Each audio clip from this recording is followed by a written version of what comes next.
What's up, guys? 370 Gaming here, and today we've got episode 3 of Rebuilding TNA. Finally, seems like it's been a while. But yeah, we got some locker room incidents to start out. I was going to go right to the show, but you know. So we did complete the contracts of Cody Rhodes, Damian Sandow, and Jimmy Havoc. However, I don't have plans for them like as of this moment, so they may or may not be on tonight's show. But I can't imagine doing a show without one of them unless Cody Rhodes fucks up something here. Oh, Cody. He failed to... Oh, my God. I mean... Slap on the wrist. Stern warning has a small probability of causing to improve, but also carries a slight risk. Well, let's go stern warning. Okay. As long as I don't piss him off, you know. Spud brought free drinks. Cool. Good stuff. I want to continue trying to make the Galloway-Hardy deal more positive. I don't know if it's like repeated interference is going to make it worse, but let's try it out. They were the two with the... Yeah, okay. No effect. Alright, fair enough. Give it a shot, you know what I mean? Yeah, that's it for now, so I'll see you guys at the show. Alright, we're at Impact, finally. We got 3,030 people at Schneider Arena. Pretty sure that's a sellout. As I recall, we were supposed to have like 3,100 people, so I booked 30-something. And that seems about right, so sweet. In a pre-show bout, terrible wrestling, non-existent crowd heat, Will Ospreay defeated Jesse Guillemette? Guillemette? Tell me how to pronounce his last name. I'd love to know. And 740 by pinfall. Got a 36. We changed to numbers instead of letters just because I'm too lazy to find the custom mod that has both. So there you go. Laura Dennis did good work. They have good chemistry. Got below average on the highlight reel gimmick. That's unfortunate.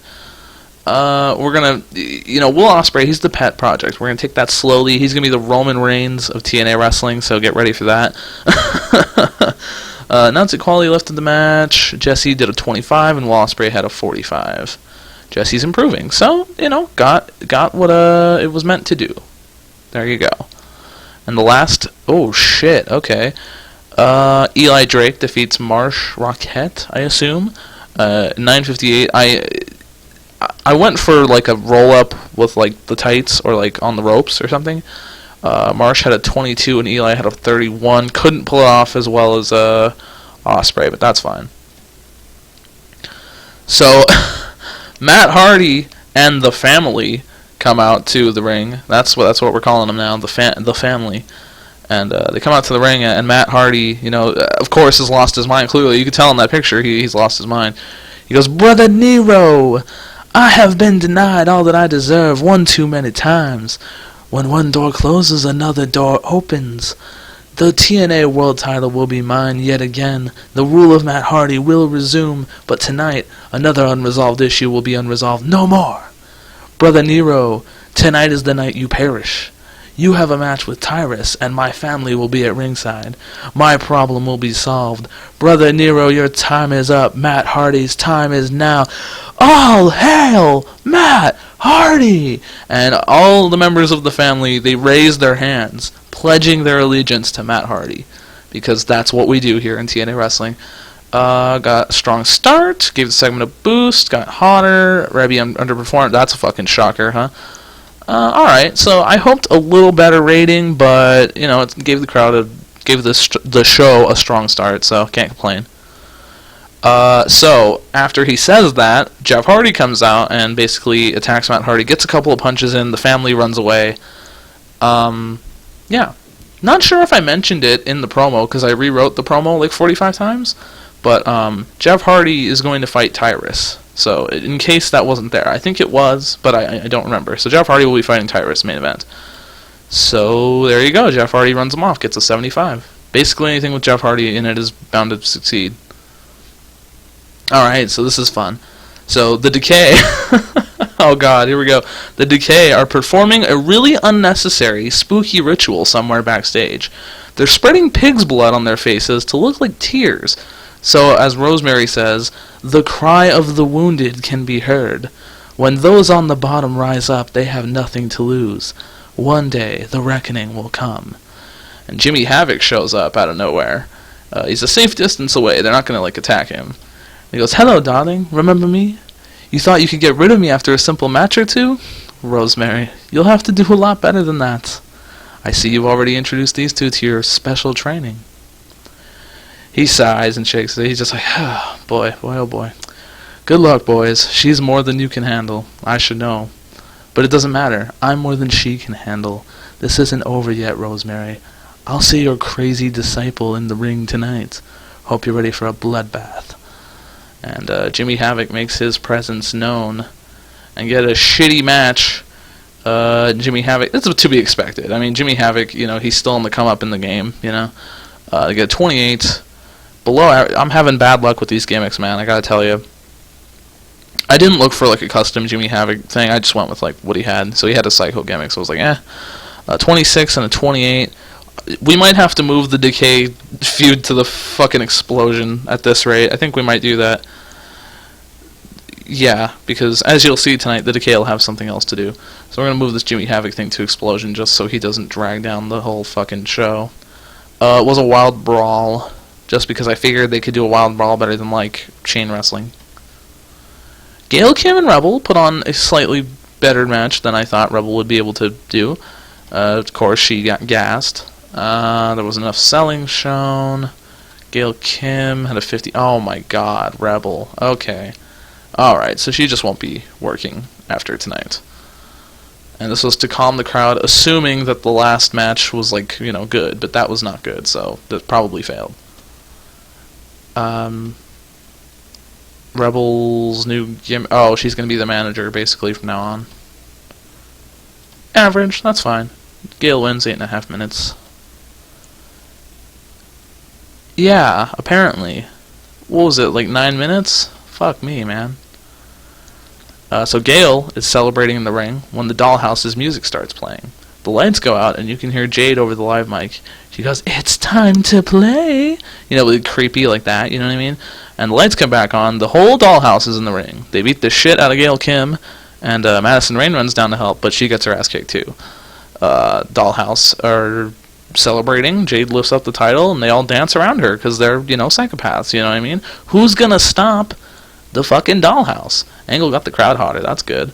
Taryn is not suited to her gimmick. Did I not work on them already? Let's handle changes. So I fucked up Reigns, right? Or no, I fucked up, I don't know. What? Do it. Wait, Italian fashion? Oh shit, I just don't care. I'm just like, just go out there and do something. Gail Kim was good. The storyline got advanced. Yeah, we're gonna work on that. Oh, I thought I put this on overness. He's over. He's not that much. Lashley comes out to the ring in ring gear, of course, with the NWA title on his shoulder. He says, "As the new NWA World Champion, I'm fighting to preserve the prestige and integrity of the NWA. I'm also fighting to put TNA on the map. To do this, I beat James Storm last week. But you see, that's not good enough. I need to prove myself even further. Tonight, I introduce my next opponent, James Storm's friend, Chris Harris." So I signed Chris Harris for a one-night deal because he was locally available. Why not? 47. Oh my god, this show is going to be terrible.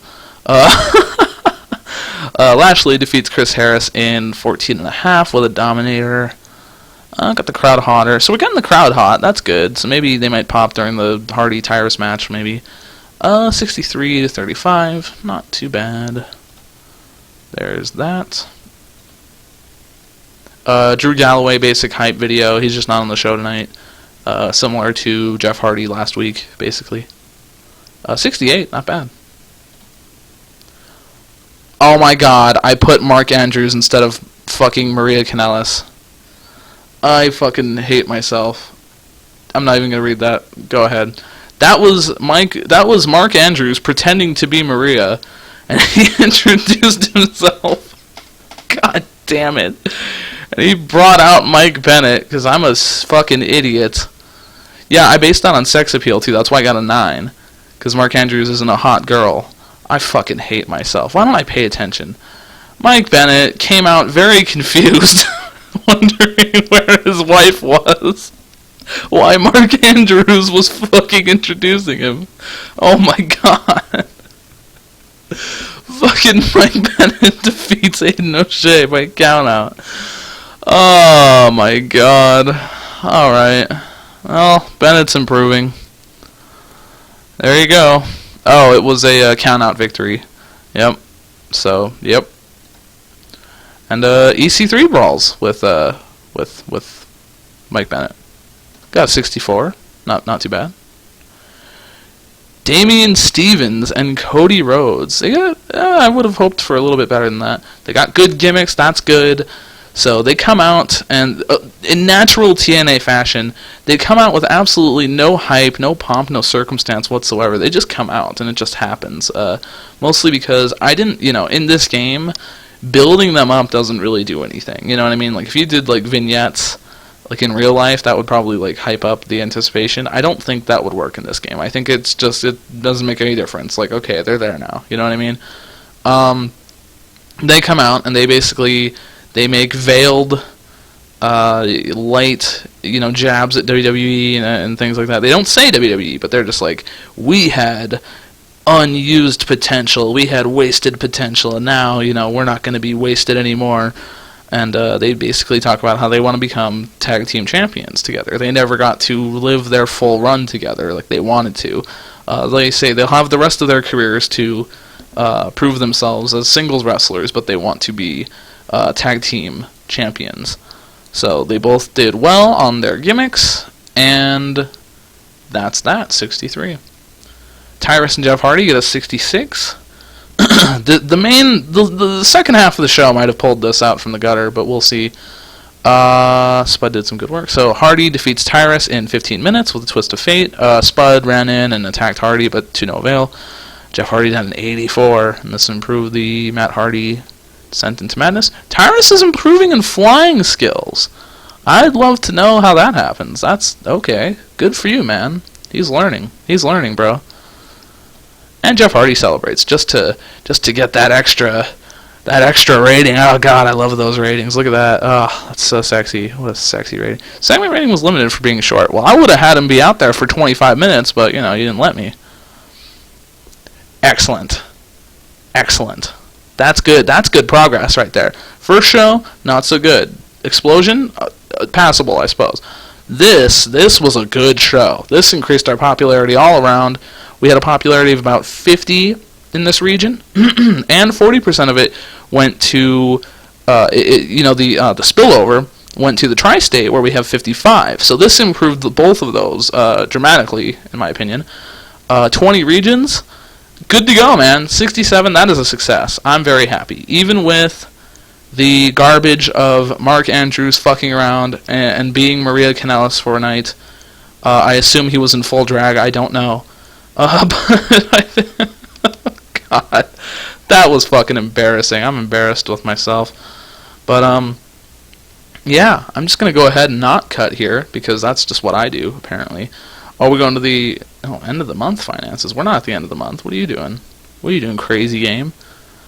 But yeah. So what are we doing? Are we cutting here? Okay, as I thought, it took a little while to get there, so glad I cut there again. We're gonna see what's going on with Impact. Where is it? Is Impact even here? Last night's Impact Wrestling. It's been great, drawn a lot of praise. I think I over-delivered on that one. That was good. BIS, I forgot when this was, but they officially signed with Dixieland. We'll check in on Dixieland shortly here. 6,000 for drug testing, that's fine. We got a 1.4. I don't know if that's good. Hold on. So Booker T signs with Wrestle 1. He's on the short list. So we'll see about that. I'm not worried right now. Got a 1.4.